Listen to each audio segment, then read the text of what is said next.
জানতে এবার QR code.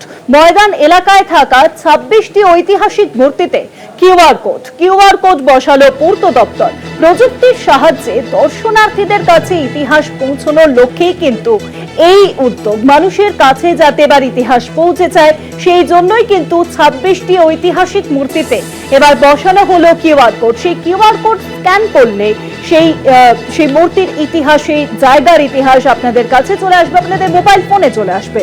প্রযুক্তির সাহায্যে এবার দর্শনার্থীদের কাছে ইতিহাস পৌঁছানোর লক্ষ্যে এই উদ্যোগ পূর্ত দপ্তরের।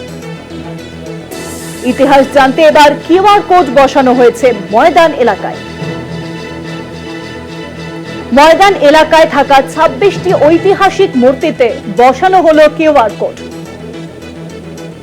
কিউআর কোড বসানো হয়েছে পূর্ত দপ্তরের তরফে। সেই কিউআর কোড স্ক্যান করলেই আপনার মোবাইলে সেই জায়গার সম্পর্কের ইতিহাস ফুটে উঠবে মোবাইল স্ক্রিনে। প্রযুক্তির সাহায্যে দর্শনার্থীদের কাছে সেই ইতিহাস পৌঁছানোর লক্ষ্যেই কিন্তু এবার পূর্ত দপ্তরের এই নয়া উদ্যোগ।